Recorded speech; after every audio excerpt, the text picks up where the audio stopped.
Kita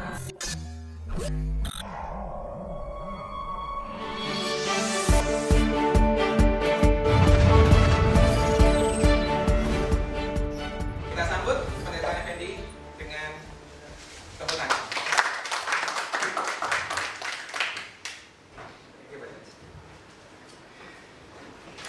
Shalom saudara sekalian. Nama saya Effendi Susanto, marganya Wong Kuning. Saya bawa istri saya, ya mungkin lebih memperkenalkan istri saya lebih terkenal dari saya. Istri saya Kesia, boleh berdiri. Ini istri saya. Oke. Saya tinggal di Sydney sekarang. Sudah 18 tahun saya melayani di Sydney. Nama gerejanya adalah Gereja Sydney, Reformed Evangelical Church of Indonesia Sydney. Dan kita juga mempunyai kebaktian sore yang saya beri nama Sydney Life Community Church. Jadi ibadah kami ada 3 bentuk. Yang pagi untuk mereka yang keluarga, lalu yang siang itu ada anak-anak muda yang lahir di situ, orang Indonesia, ya, English Service. Lalu sorenya Sydney Life itu menjangkau anak-anak overseas student dari Indonesia yang pergi ke sana. Jadi tiga model pelayanan yang kita kembangkan di Sydney. Harapan saya adalah kalau saudara sudah kenal saya dan saudara takut dan khawatir bagaimana anak saudara kalau sekolah di Sydney, datang dan carilah saya. Nah, kehadiran saya hari ini semoga menenangkan hati saudara. Jadi itu keinginan saya dan saya harap senang. Terima kasih kepada Pak Yakub dan juga kepada majelis gereja. Nah, kita boleh bertemu dan berjumpa sama-sama di dalam seminar kali ini. Ya, demikian sedikit dari saya. Nanti mungkin kita kenalan satu dengan yang lain pada waktu kita bersama-sama. Ya, kita baca firman Tuhan dulu di dalam Yesaya pasal yang ke-65.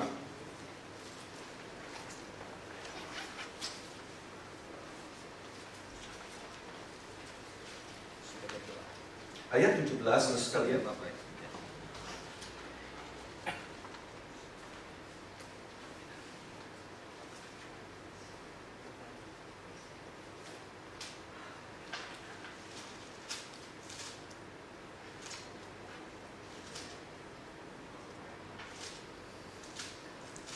Yesaya pasal 65 ayat 17. Mari kita baca sama-sama ayat ini 1, 2 ya. Sebab sesungguhnya Aku menciptakan langit yang baru dan bumi yang baru. Hal-hal yang dahulu tidak akan diingat lagi dan tidak akan timbul lagi dalam hati. Saya akan baca 21 sampai dengan 25. Mereka akan mendirikan rumah-rumah dan mendiaminya juga. Mereka akan menanami kebun-kebun anggur dan memakan buahnya juga. Mereka tidak akan mendirikan sesuatu supaya orang lain mendiaminya. Dan mereka tidak akan menanam sesuatu supaya orang lain memakan buahnya. Sebab umur umatku akan sepanjang umur pohon, dan orang-orang pilihanku akan menikmati pekerjaan tangan mereka. Mereka tidak akan bersusah-susah dengan percuma, dan tidak akan melahirkan anak yang akan mati mendadak, sebab mereka itu keturunan orang-orang yang diberkati Tuhan, dan anak cucu mereka akan ada beserta dengan mereka. Maka sebelum mereka memanggil, aku sudah menjawabnya. Ketika mereka sedang berbicara, aku sudah mendengarkannya. Kita baca 25 sama-sama. 1, 2, iya. Serigala dan anak domba akan bersama-sama makan rumput, singa akan makan jerami seperti lembu, dan ular akan hidup dari debu. Tidak ada yang akan berbuat jahat atau yang berlaku busuk di segenap gunungku yang kudus, firman Allah. Frasa penggunaan kata heavens and earth, langit dan bumi, itu adalah frasa yang pertama kali muncul di dalam Alkitab kita, di dalam Kejadian pasal 1. Nah, frasa itu bersama-sama terus muncul. Tapi kalau dibaca dalam Yesaya pasal ke-65, ada kata baru yang ditambahkan. New heavens and new earth. Langit, susah ya. Kata heavens dalam bahasa Inggris, Indonesia menerjemahkannya langit, ya kan? Jadi maafkan saya lebih suka mungkin lebih bahasa Inggrisnya. Jadi demi untuk keseragaman terminologi yang kita pakai hari ini ya. Jadi saya lebih senang menggunakan kata heaven and earth, langit dan bumi baru. Lalu kemudian di akhir daripada Alkitab kita, saudara sekalian, sehingga saudara bisa lihat tema pertama Kejadian 1:1, kata itu muncul, frasa itu sama. Lalu ke Wahyu pasal 21 muncul lagi langit dan bumi, tetapi menambahkan satu kata di dalamnya, langit dan bumi, new heaven and new earth. Saudara, tidak banyak, bahkan mungkin tidak ada kali ya, kita melihat lagu-lagu spiritual, lagu-lagu rohani kita yang mengangkat tema bicara mengenai langit dan bumi baru. Mari coba kita nyanyikan beberapa lagu. Antara lain lagu yang paling umum di dalam lagu kematian, penghiburan. Lagu apa? Di seberang sana, fajar bahagia, rumah ya kan? Oke, lagu seperti itu kan? Oke, satu lagi. Ini sebenarnya bukan hymns, ini lagu African spiritual song. Ya, saya nggak pakai kata huruf N itu ya, karena mereka juga tidak suka kata itu kan. African American spiritual song. Lagunya adalah dunia yang fana bukanlah rumahku, hartaku di sana seberang langit biru. Oke. So, dari lagu-lagu seperti itu, maka memberikan satu persepsi kepada kita heavens atau surga atau sesuatu hidup sesudah kematian adalah kita kemudian traveling kepada sesuatu wilayah yang akosmik, maksudnya yang tidak di dalam universe ini. Kemana itu? Lalu walaupun kita memahami satu konsep mengenai kebangkitan tubuh, betul kan? Tubuh berarti ini tubuh yang mati, ini akan dibangkitkan. Tetapi sesudah kita dibangkitkan dan memiliki tubuh kemuliaan seperti ini, lalu kemana? Terus jadi pergi, ya kan, rest in peace, pergi bersama dengan Tuhan. Lalu kita bayangkan kebangkitan, balik lagi kan, bangkit, lalu memiliki tubuh kemuliaan. Habis itu pergi lagi, gitu ya. Somewhere, kemana ke sana ya. Jadi, tapi saudara perhatikan lagu itu yang ada kan. Jadi rumahku di seberang sana, hartaku ada di situ. Kita bertuju kepada somewhere di situ. Sehingga kita menemukan saudara sekalian, apa yang akan terjadi sesudah kematian, apa yang akan terjadi dengan kehidupan kita di dalam muka bumi ini. Maka kita akan menemukan dua hal ini yang menjadi, boleh kita bukan berlawanan ya, kita akan melihat semacam konsep yang melihat itu sebagai sesuatu surga di luar sana, ataukah seperti yang Alkitab katakan kepada kita, itu bicara soal langit dan bumi yang baru. Ya. Nah, hari ini saya ajak saudara dari makalah yang ada, kita akan tinggal dulu secara historisnya. Ya, ini penting sekali. Ya. Kenapa saudara sekalian? Saya kasih sedikit saja satu kesaksian yang unik pada waktu saya pergi ke satu tempat, pergi membesuk orang itu adalah padahal keluarga dari menikah dengan hamba Tuhan, gitu. Tapi sudah tidak mau ke gereja. Ada hati yang tidak senang kepada hamba Tuhan dan sebagainya. Lalu saya hanya satu hari tadi di satu kota itu. Lalu saya diajak besok dia, karena hamba Tuhan saya kenal istrinya, gitu kan, suaminya. Lalu ngobrol saya ke sana sini, terus lalu kemudian saya sudah nggak gereja, tapi bukan berarti saya tidak cari Tuhan. Saya baca Alkitab sendiri. Saya tidak perlu lagi pendeta mau sebab khotbah apa gitu. Belum tentu benar. Penting sekarang baca Alkitab sendiri. Bagaimana Tuhan pimpin, lalu saya mendapatkan pengertian dari Tuhan. Itu yang paling penting. Dan saya tetap cinta Tuhan. Dan tapi dia tidak ke gereja. Ya, Pak, saya nggak perlu. Ketemu begitu, singkat sebentar, simple bicara begitu. Saya lalu jawabnya langsung gimana? Saya bilang, Pak, ada dua hal. Satu, boleh saya koreksi sedikit, saya bilang ada dua hal.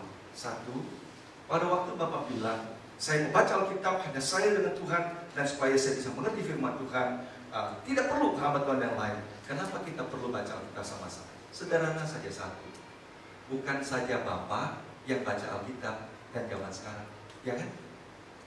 100 tahun yang lalu orang baca Alkitab tidak? 1000 tahun yang lalu orang baca Alkitab? Iya. Dan pada waktu mereka baca Alkitab, Tuhan tetap bekerja kan? Dan pada waktu Tuhan bekerja, dia baca Alkitab, lalu dia menuliskan penafsirannya, bukan? Kita perlu belajar bagaimana cara dan bagaimana perkembangan daripada pengertian interpretasi dalam sepanjang zaman. Bukan Bapak saja yang baca Alkitab kok. Betul kan? Itu satu. Yang kedua, saya kasih, Pak, nah ini menarik ini. Saya bilang, Pak, kecenderungan lahirnya satu bidang itu dari sikap ini. Untung tidak marah. Kecenderungan bidang seperti itu. Rasa tidak perlu yang lain, isolasi diri, dan dia paling benar. Itulah kecenderungan. Ya. So, bagaimana memahami, kita akan lihat secara historis. Tapi dari tinjauan historis ini ada hal yang perlu saya ajak saudara perhatikan begini. Setelah Alkitab bicara mengenai langit dan bumi baru, new heavens and new earth, itu adalah wahyu yang terakhir, menjadi satu finalitas penebusan Tuhan secara kosmik. Bukan sekedar menyelamatkan roh dan jiwa itu pergi begitu loh. But totality hidup kita itu dinyatakan dengan kebangkitan tubuh. Bukan spiritual things gitu loh saja. Tetapi kita bicara mengenai langit dan bumi baru. Bumi ini diperbaharui oleh Tuhan. Satu penebusan yang bersifat holistik, komplit. Tidak ada yang Tuhan annihilate, eliminir daripada penebusan itu.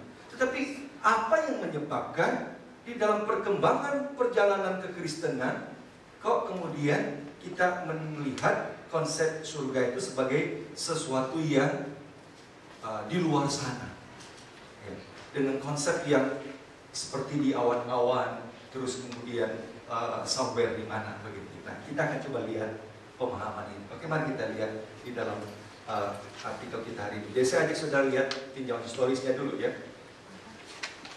Yang pertama, saudara sekalian, kita coba lihat pandangan eskatologi di abad-abad awal gereja.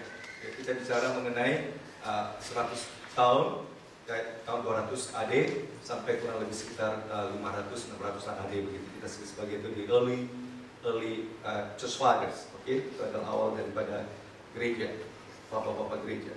Nah, kita mungkin sedikit-sedikit beberapa yang kita ambil. Salah satunya adalah pandangan daripada Origen of Alexandria, 18185 254 AD di dalam bukunya On First Principles. Bagi Origen, kebangkitan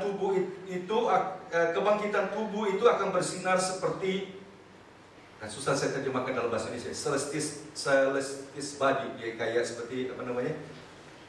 Ya kalau saudara nonton yang bersinar, ya kalau film-film begitu, itu konsep dia. Ya, satu tubuh, ya, karena kita perlu satu tubuh spiritual yang cocok dan dapat tinggal di dalam surga. Ya. Tapi ada satu bagian daripada firman Tuhan yang unik, bukan? Dan salah satunya adalah Matius 5 ayat yang kelima. Berbahagialah mereka yang lemah lembut, sebab mereka akan mewarisi. Saudara bisa melihat equality-nya di situ, karena di atas kan berbahagialah mereka yang telah miskin di hadapan Allah, karena mereka menjadi pemilik kerajaan Allah, ya kan? Lalu kemudian berbahagialah dia yang lemah lembut, meekness, they will inherit the earth, mewarisi bumi, sesuatu yang permanen diterima. Jadi kerajaan Allah sebagai satu pemberian, bumi pun sebagai satu pemberian. Nah, khusus Matius 5 ayat 5. Nah, Origen mencoba menafsirkan, bagaimana menafsirkan bagian bahwa kita akan mewarisi bumi. Saudara tidak bisa hapus itu, bukan begitu saja. Lalu dia mengatakan betul, kita akan mewarisi bumi, ya, kita akan layak mendapatkan, tapi itu adalah satu warisan yang kita dapat just temporer sementara di dalam bumi ini. Nanti sesudah itu kemudian kita menuju kepada kerajaan surga yang lebih permanen. Saudara mengerti sampai sini ya? Nangkap nggak kira-kira isi konsep daripada Origen? Kita lihat terus kali ya. Ya, Origen menyimpulkan, there seems to be open road for the progress of the saints from that earth or to those heavens. Jadi nampaknya tidaklah akan tinggal permanen di bumi. Jika mereka melakukan kemajuan yang diharapkan, maka akan mewarisi Kingdom of Heaven. Jadi dia tetap tafsirkan, betul kita akan mewarisi bumi, tapi kita akan mewarisi sebagai orang percaya yang di bumi ini. Tapi dia lihat bahwa sebenarnya warisan kita yang paling tinggi adalah surga sana, begitu loh. Lalu bagaimana? Dia lalu kemudian mengembangkan satu konsep, orang kudus itu juga mengalami progres nantinya. So ini cara dia. Jadi saudara sekalian, kita menemukan konsep bahwa surga atau Kingdom of Heaven itu sebagai sesuatu yang di luar sana, ada di dalam tulisan-tulisan Bapak Gereja seperti ini. Ya, oke, lihat lagi saudara sekalian. Halaman 1 ya, semua sudah dapat. Progres, jadi progres dari paradise, yaitu suatu tempat di bumi. Lalu kemudian terjadi pertumbuhan di dalam pengetahuan, kebijaksanaan. Lalu kemudian ini artinya kita harus juga melihat something yang tidak terlalu tepat di dalam penafsiran teologi ya, di dalam tulisan daripada Origen. Tapi beginilah, ya, tapi kita bisa lihat perkembangan sejarahnya, bukan? Ya, jadi dia bilang someday kita akan ada di paradise, sesuatu tempat di bumi. Lalu kemudian terjadi progres dalam pengetahuan, ketaatan kita kepada Tuhan, bijaksana, lalu kemudian naik. Dan dia pakai istilah menuju ke the region of air, di udara sana. Nah, akhirnya tempat tinggal kita yang terakhir itu adalah, dia pakai istilah invisible heavens. Kembali lagi satu wilayah yang tidak kelihatan, invisible heavens. Pandangan Origen tentang kebangkitan sebagai immaterial resurrection body ditolak. Gereja abad awal-awal menekankan pentingnya kebangkitan tubuh secara physicality. Betul-betul tubuh. Yesus sendiri bilang, pegang tangan. Yesus makan betul-betul tubuh.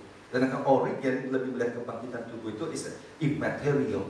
Ya, jadi tapi di dalam perjalanan dia, bapak-bapak gereja seera dia tidak menerima konsep Origen dalam hal itu.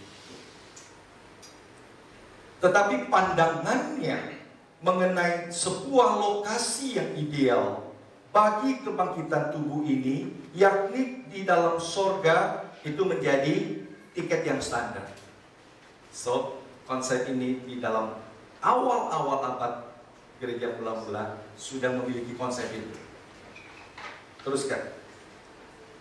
Demikian juga dalam pemikiran Irenaeus tahun 130 sampai 202. Terasa kompleks pikiran dia jika tidak ingin kita katakan membingungkan.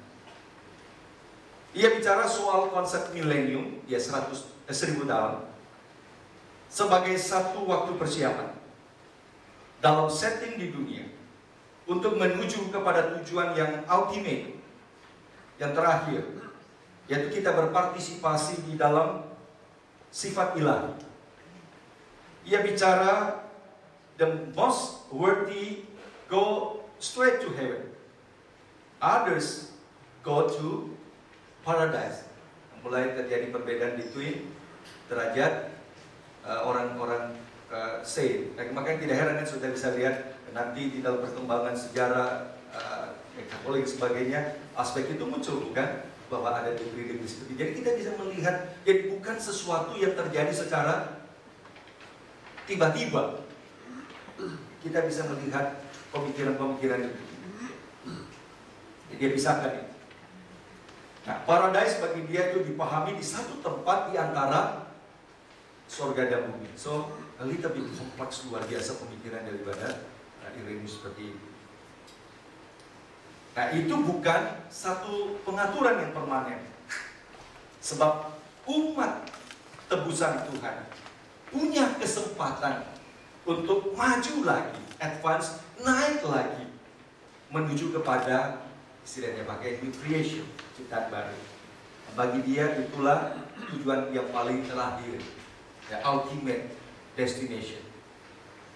Jadi tetap dia katakan ada yang namanya sesuatu yang di bumi begitu loh, tapi tetap bersifat temporer, yaitu namanya dia pakai istilah dari paradise. Tapi orang terus maju bertumbuh dalam kekudusan, nantinya sampai kepada di surga sana, di luar sana. Nah, itu sudah bersifat immaterial, ya, tidak bersifat material. Oke?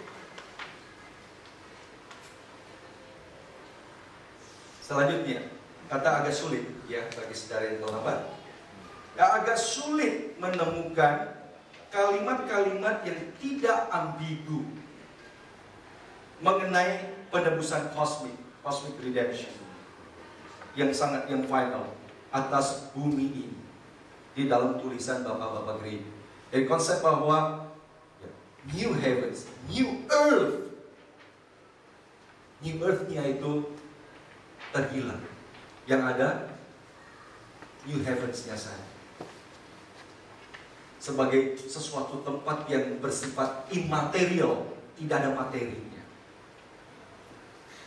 Jadi kita bisa melihat perkembangan itu menuju ke sana.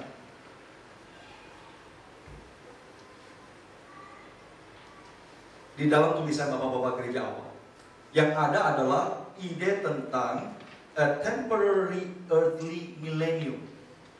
Jadi ada yang namanya 1000 tahun secara earthly di dalam bumi ini, dan itu bersifat temporer, sementara.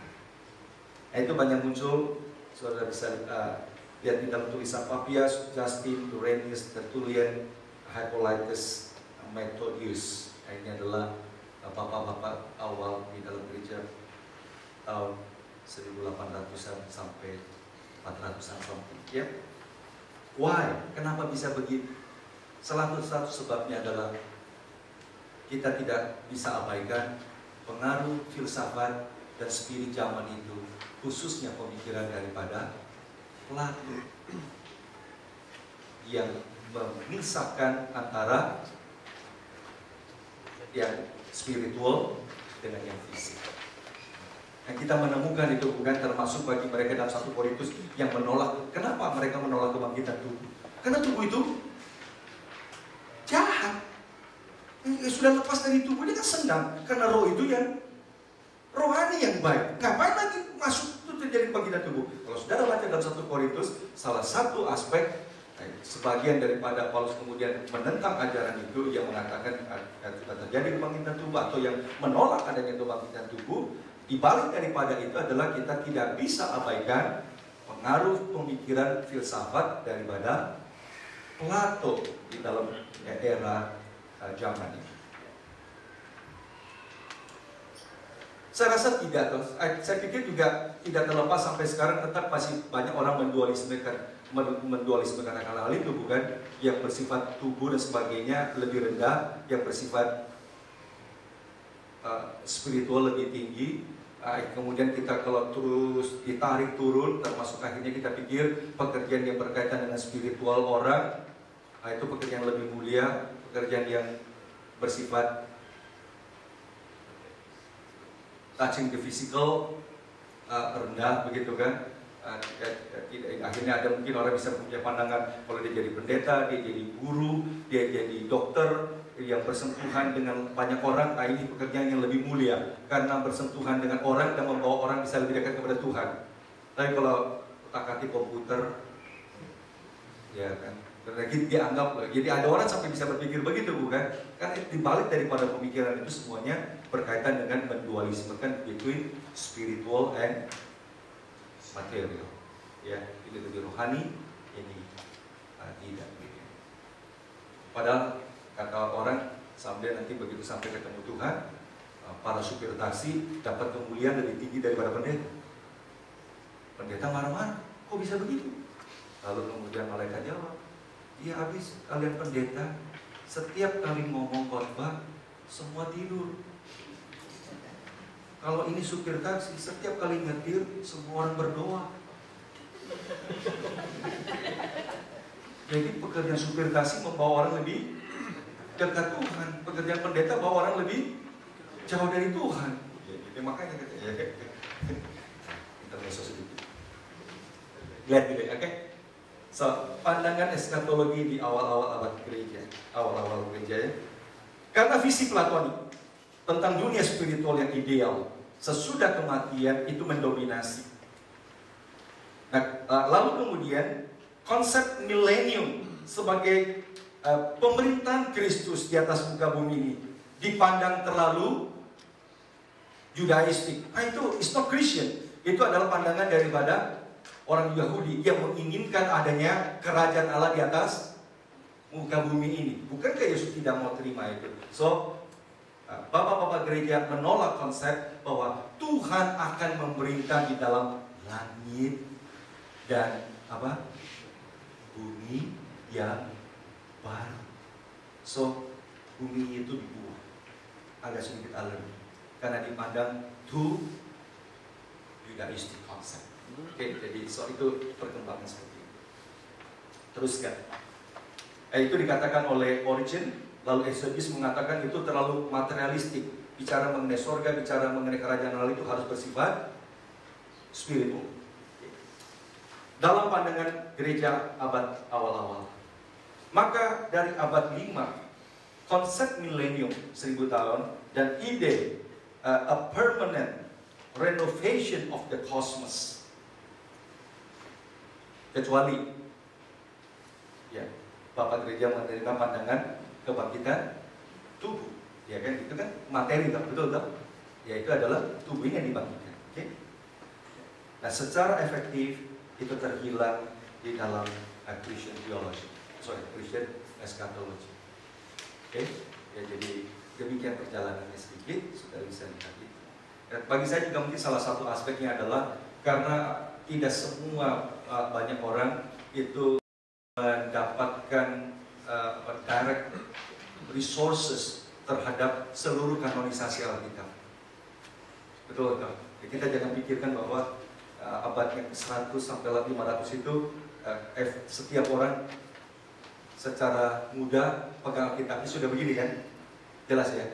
Ya, era waktu itu tidak semua seperti itu karena tidak seperti ini ya. Jadi ada mungkin cuma sebagian yang memiliki sebagian, so tidak melihat secara komprehensif. Kita harus juga lihat dari aspek itu. Ya, jadi ini poin yang penting. Lalu kedua, kita masuk pada era yang namanya era yang penting di dalam sejarah gereja, bukan? Yaitu era Bapak gereja yang namanya Augustinus. Pandangan eskatologi dari Augustinus. Agustinus 354. Saya akan cepat di sedikit ya. Jam berapa sekarang? 7.15 7.16 sudah nambah. Oke. Harus jam 8 nih selesai ya? 8. Oh, oke. Teruskan. Nah, Agustinus kental sekali mengkontraskan two exclusive love. Itu buku ya. Love of the eternal versus love for the temporal. Itu Agustinus. Karena dengan sikapnya yang sangat konsisten membedakan ini, kalau kita love kepada yang temporal itu a lower love. You have to love eternal love yang lebih tinggi. Dengan sikapnya yang konsisten itu tidak heran sekalian Agustinus lebih memandang rendah tubuh dan lebih menghargai aspek jiwa. Dan pikiran seperti ini adalah satu pukulan yang besar kepada visi mengenai eskatologi kosmos yang this universe yang terbaru. Agustinus juga menafsirkan milenium sebagai ekuivalen dengan seluruh sejarah gereja. Heavenly and spiritual realm lebih superior dari earthly realm. Maka there is simply no redemption of cosmos in Augustine eschatology. Pemahaman Agustinus bahwa Kristus dan orang-orang kudus memerintah sekarang melalui sejarah gereja. Sebuah pandangan yang kita katakan sebagai amilenialisme. Di sini adalah satu kontribusi yang positif bagi Agustinus. Kerajaan Allah sudah ada dan sekarang Kristus dan orang-orang kudusnya itu sudah memerintah dari sekarang. Itu adalah konsep yang baik, benar, itu ada konsep yang positif daripada pemikiran dia mengenai eskatologi.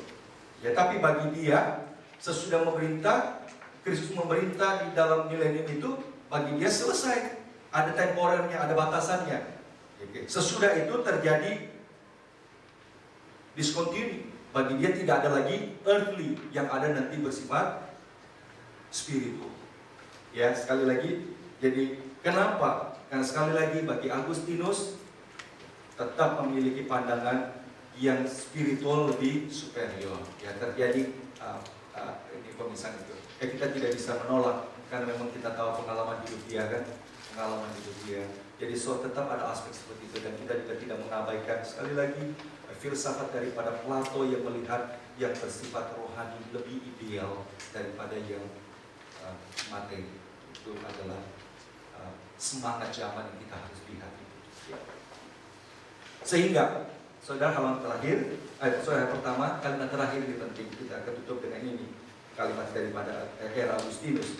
Final redemption for Augustine was fundamentally cosmic and temporal.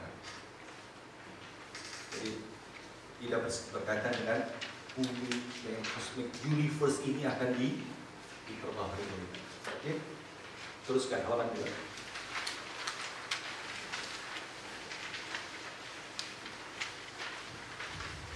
Dari Agustinus sampai kepada Reformasi. Thomas Aquinas. Thomas Aquinas berpegang pada pandangan Aristotelian. Nah, ini menarik sekali, sekalian. Dia tidak kepada Platonik, dia kepada Aristotelian yang lebih memandang adanya unity antara jiwa dengan tubuh itu yang tidak terpisahkan. Sehingga bagi Aquinas, penting sekali kebangkitan tubuh sebagai pusat sentral dari pengharapan orang Kristen. What is your hope? Your final hope, satu-satunya pengharapan yang membuat hidupmu itu mengarah ke depan. The only hope you hope for your resurrection. Itu adalah pikiran dari Aquinas. Ini unik. Aquinas even argues for the eschatological renewal of the earth rather than its destruction. Bukan dihancurkan, tapi diperbaharui. Tetapi pemahaman bumi yang diperbaharui oleh Aquinas adalah orang-orang kudus yang dibangkitkan akan menjalani eternity as an atemporal reality. Time will cease and a world without animals or plants. Ini adalah maksud dari pemikiran eskatologi dari Thomas Aquinas.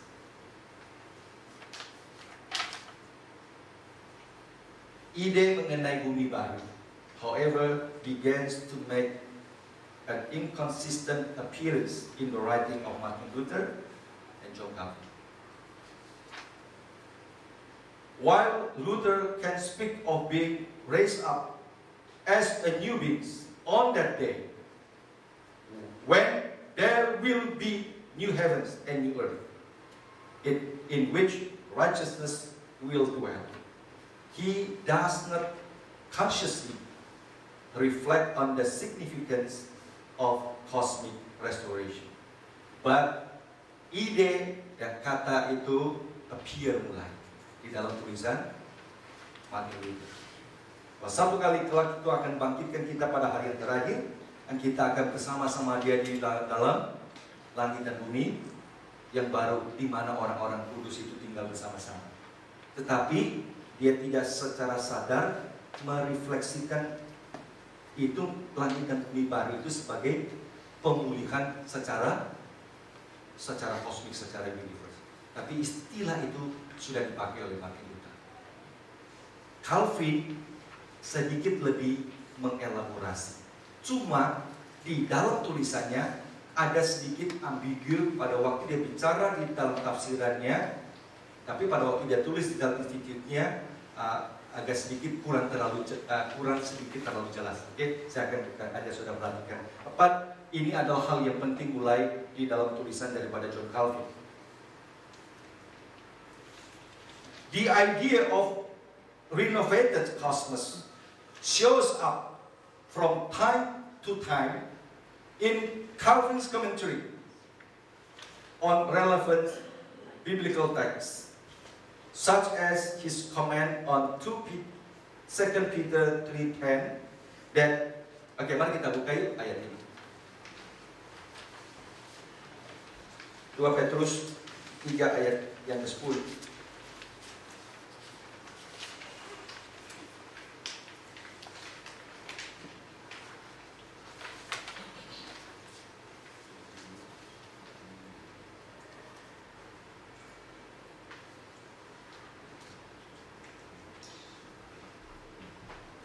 Saya akan pakai dalam terjemahan bahasa Indonesia.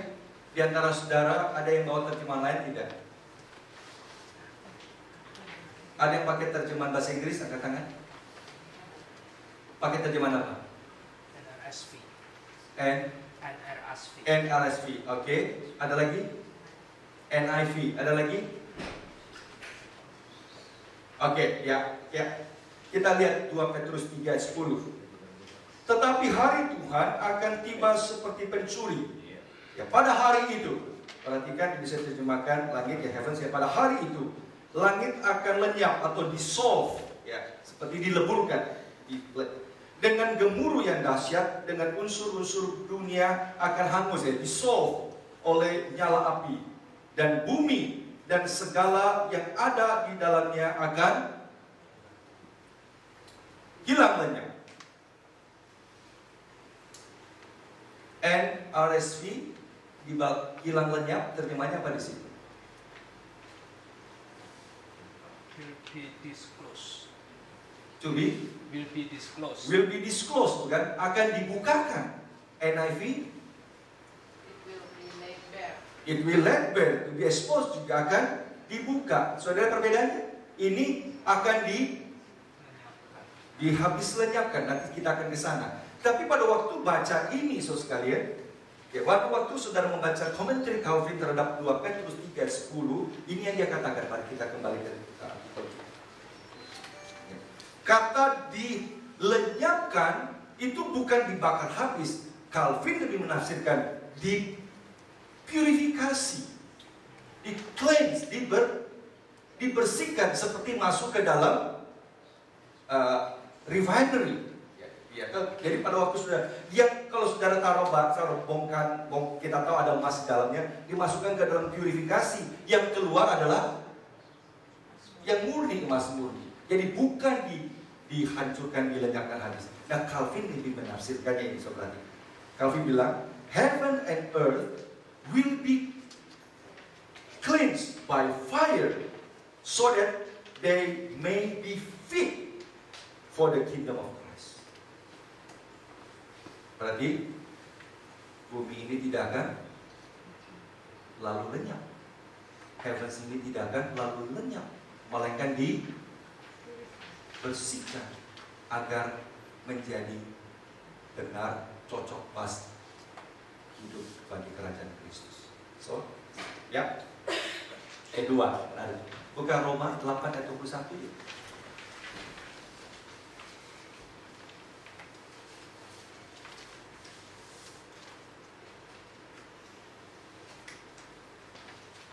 Roma 8:21.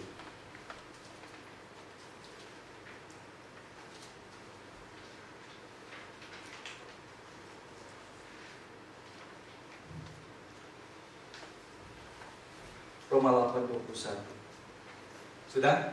Ini salah satu ayat yang sangat penting sekali bicara mengenai cosmic redemption, restorasi yang terjadi. Kalau boleh, kita baca sama-sama yuk. Roma 8:21. 1, 2, ya. Tetapi dalam pengharapan, karena makhluk itu sendiri juga akan dimerdekakan dari perbudakan kebinasaan dan masuk ke dalam kemerdekaan kemuliaan anak-anak Allah. Di dalam komentrinya terhadap ayat itu, Calvin memberikan komentari seperti ini. God will restore the present fallen world to perfect condition at the same time as the human race. Allah akan memulihkan kondisi yang jatuh dalam dosa dari dunia kita sekarang ini menjadi satu kondisi yang suci dan sempurna bersama dengan keselamatan dan penebusan daripada manusia. Itu tafsiran daripada John Calvin terhadap bagian. Dari dua tafsiran itu kita menemukan Pak Calvin memiliki kesadaran penebusan Tuhan bukan bersifat menyelamatkan jiwa saja, penebusan Tuhan bersifat holistik alam semesta. Dari dua ayat itu. Ya. Oke, teruskan ya. Tetapi tafsiran yang solid ini agak ambigu pada waktu saudara melihat eksposisi Calvin di Institute of Christian Religion, di mana ia membedakan antara the spiritual heavenly kingdom of Christ, in which the church has its citizen, and earthly temporary kingdom of God, of which civil society is part. Ia menyadari bahwa Alkitab memang menjanjikan sebuah eternal earthly kingdom. Tapi Calvin menjelaskan bahwa nabi-nabi di PL itu agak sulit mendapatkan kata-kata untuk menjelaskan berkat spiritual yang begitu luar biasa. Maka mereka kemudian mensketsa berkat spiritual yang luar biasa itu di dalam bahasa yang bersifat fisikal. Saudara, coba paling sederhana aja. Mari kita buka tadi Yesaya 65 ayat yang terakhir itu.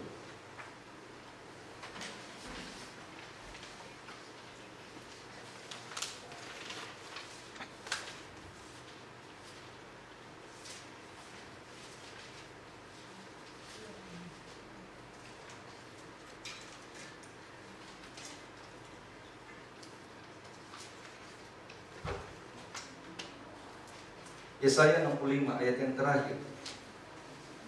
Saudara lihat ayat 17, itu bicara mengenai sesungguhnya aku akan ciptakan langit dan bumi yang baru. Lalu di ayat yang ke-25, serigala dan anak domba makan rumput sama-sama, singa makan jerami dengan lembu, ular dan akan hidup dari debu. Tidak ada yang berbuat jahat, tidak ada yang berlaku busuk. Di dalam segenap gunung Tuhan Allah yang kudus. That's the final redemption. Dan dengan vivid digambarkan secara fisikal, bukan? Di mana tidak ada lagi permusuhan. Ada 3 jenis binatang di situ, bukan? Permusuhan yang domestik, lembu, dengan permusuhan yang wild, ya kan?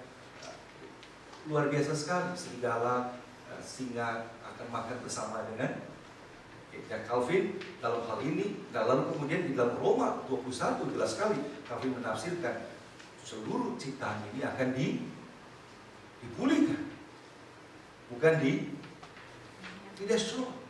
Tapi pada saat yang sama, pada waktu dia membahas di dalam institutnya, dia melihat bahwa bahasa-bahasa yang bersifat fisikal itu adalah gambaran Nabi sulit untuk menjelaskan betapa indahnya berkat rohani itu, lalu dia hanya mensketsa di dalam bahasa seperti ini. Coba jelas ketika berarti dengan situ agak sedikit ambigu, tanggap ya. So, tapi paling tidak konsep penebusan Allah mencakup alam semesta ini di dalam pemikiran daripada John Calvin. Ya. Oke, kita teruskan yuk sampai selesai bagian ini. Eskatologi holistik di era modern. Nah, era Great Revival itu di abad 18 mempresentasikan eskatologi yang post millennium, yang melihat perang peran aktif spiritual bagi perubahan sosial sampai kepada sebuah periode 1000 tahun yang sempurna. Lalu berakhirlah Kristus datang kembali. Di situlah Great Revival muncul dengan lebih bersifat positif, yaitu ketika Injil dikabarkan masyarakat ini, ekonomi ini, politik ini, society ini akan menjadi lebih indah, lebih maju, lebih perfect, lebih mengasihi Tuhan. Orang lebih responsif kepada Injil. Itulah arti kata post millennium. Jadi sebelum kedatangan Tuhan Yesus, kita akan menemukan satu masa satu era 1000 tahun itu, satu era yang sangat positif sekali. Walaupun tidak semua orang menjadi Kristen dan percaya, tapi nilai-nilai kekristenan itu merembes dan memasuki seluruh aspek daripada masyarakat dan society. Dan itu adalah jiwa positif daripada post millennium, dan itu adalah yang menggerakkan Great Revivalist. Based on Injil dikabarkan masyarakat akan mengalami perubahan seperti itu, ya. Nah, sampai kemudian Yesus datang kembali melengkapi kesempurnaan daripada perubahan itu. Itu adalah konsep daripada post millennium. Nah, visi ini bisa ditemukan di dalam karya Jonathan Edwards, John West, George Whitefield, and Charles Finney. Most postmillennialists expected the transformation of society to result primarily from the conversion of individuals rather than through any attempt to change social policy. Nah, itu adalah kehebatan daripada Great Revivalist. Terjadi pertobatan spiritual, bukan policy politik dan sebagainya yang berubah society. Itu yang berubah masyarakat menjadi lebih indah, yaitu terjadi pertobatan. Oke. Sehingga bahkan visi postmil ini bergandengan tangan dengan penekanan pada mandat Injil Matius 28 yang kemudian memotivasi orang-orang Kristen di akhir abad ke-18 seperti William Carey untuk kemudian melancarkan gerakan misionari modern. Disebut things yang luar biasa daripada revivalist dan konsep post millennium, ya. Namun pemikiran post mil era ini memahami progresnya kesempurnaan kemajuan Injil hanya sementara sampai Yesus datang selesai. Untuk masuk kepada keadaan final yang dimengerti kemudian secara imaterial lagi, yaitu surga di sana. Walaupun istilah New Heaven and New Earth dipakai, tetapi lebih merupakan sebuah gambaran cosmic berarti bukan universe ini, cosmic final state ketimbang secara harafiah this earth, this universe yang diperbaharui itu. Bila saya sampai sini ya, oke, walaupun istilah dipakai, kecuali ini menarik sekali pemikiran daripada John Wesley 1703 1791. Nah, itu dilihat di dalam dekade terakhir, ya 10 tahun terakhir daripada hidup dia, dia mulai menghargai nilai daripada earthly creation dan rencana penebusan Allah atas. Seperti catatan dia terhadap Roma 8:21 tadi yang kita bacakan, ya, di mana semua makhluk mengeluh menantikan pembebasannya, sama seperti pada pembebasan anak-anak Allah. Okay? Seperti catatannya atas Roma 8:21 bahwa ciptaan itu akan dibebaskan. Nah, ini kalimat daripada John Wesley. John Wesley bilang, kalau pakai kata deliverance, pembebasan means bukan destruction. Itu kata daripada John Wesley. Walaupun dia tidak mengelaborasi, tapi itu kesadaran. Waktu Alkitab pakai kata this creation will deliverance, it means not destruction. Jadi destruksi berarti bukan membebaskan. Maka sesuatu yang dihancurkan atau berhenti berada itu berarti bukan dibebaskan sama sekali. So kesadaran seperti itu ada di dalam dekade terakhir daripada generasi. Jelas sampai sini ya. So kita bisa melihat ini. Menarik bagi saya kita mempelajari perjalanan daripada pengertian eskatologi di dalam perjalanan sejarah. Ya. Teruskan. Dampak daripada doktrin pengangkatan rapture. Ini shift yang luar biasa. Mungkin perkembangan eskatologi yang paling berdampak menggeser ide penebusan kosmik adalah kerangka eskatologi dispensasionalisme. John Nelson Darby tahun 1800 sampai 1882 itu hidup dia. Dia adalah seorang Plymouth Brethren, adalah salah satu tokohnya. Model eskatologi ini dapat dikatakan typically was combined with a jigsaw puzzle approach to prophecy, sometimes called newspaper exegesis. Ya, ini apa yang terjadi di berita sekarang disambung-sambungin menjadi cerita untuk ini mengenapkan nubuat dan sebagainya. So itu adalah model daripada dispensasi punya konsep eskatologi. Ya. Ditambah dengan a deep pessimism about the present world. Beda kan? Tadi post millennium lebih bersifat apa? Positif memandang kedatangan Tuhan Yesus, di mana Injil akan merembes dan mempengaruhi seluruh sendi masyarakat dan kehidupan. Dispensasi lebih pesimis. Ya, evil akan berkuasa dan berjaya dan sebagainya. Ditambah lagi dengan ya tadi terlalu mengkaitkan banyak hal aspek yang terjadi di koran dan sebagainya. Itu disebut sebagai jigsaw puzzle approach kepada prophecy. Dan ketika masa milenium yang sementara itu berakhir, maka dispensasionalis menatap sebuah visi surga sebagai yang immaterial final state. Setelah the annihilation of the present cosmos, mereka mengutip, dispensasi mengutip 2 Petrus 3:10, kata tadi lenyapkan, ya berarti memang tidak ada lagi, sehingga nanti visi surga dan surga itu adalah satu final state yang bersifat immaterial. Ya.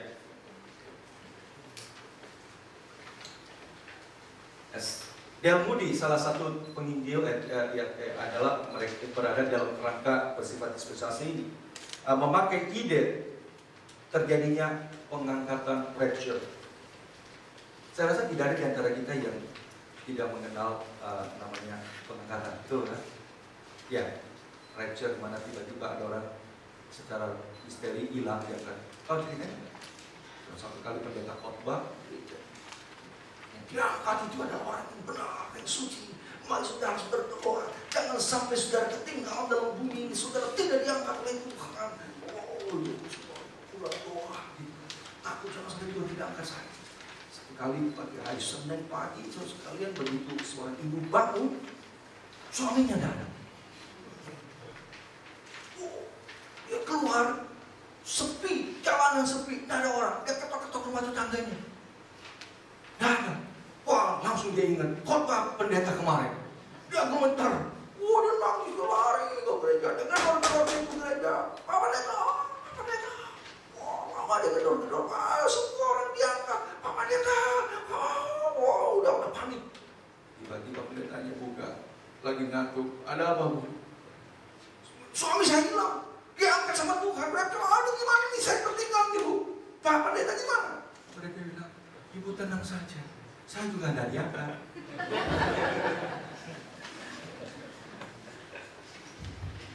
Okay, so that's the concept daripada dispensasi.